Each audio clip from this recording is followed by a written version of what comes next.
Welcome to Module 3.6, where we'll continue our exploration of quasi-experimental designs by examining advanced approaches. These sophisticated methods help researchers strengthen causal inferences when randomization isn't possible.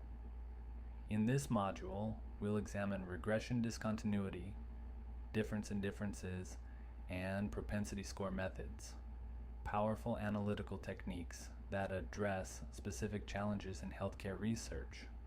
Regression discontinuity design is a powerful quasi-experimental approach where assignment to treatment is determined by a cutoff score on a continuous variable.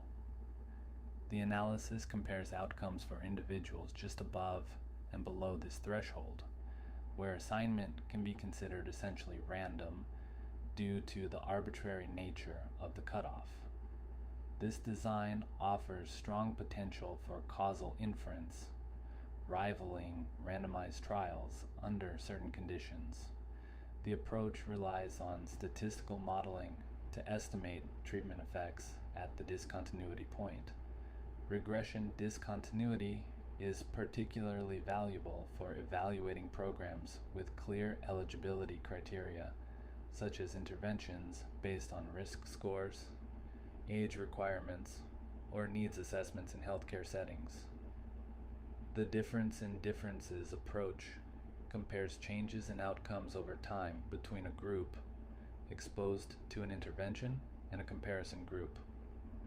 This method effectively controls for time-invariant differences between groups by focusing on relative changes rather than absolute levels. It represents a natural experiment approach that capitalizes on policy changes, geographic variations, or phased implementations. The key assumption is that intervention and comparison groups would have followed parallel trends in the absence of the intervention. Difference in differences has become increasingly common in health policy evaluation, allowing researchers to assess impacts of policy changes, healthcare reforms, or regulatory modifications that affect some populations but not others. Propensity score methods represent sophisticated statistical techniques to create comparable groups in observational studies. These approaches estimate the probability of receiving treatment based on observed characteristics, then use these propensity scores for matching, weighting, stratification, or covariate adjustment.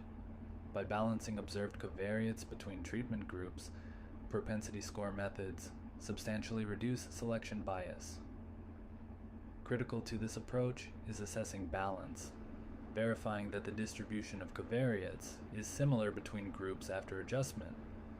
However, an important limitation is that these methods cannot account for unmeasured confounding factors. Despite this constraint, propensity score approaches have become essential tools in healthcare research, particularly with the growing availability of large administrative and electronic health record datasets.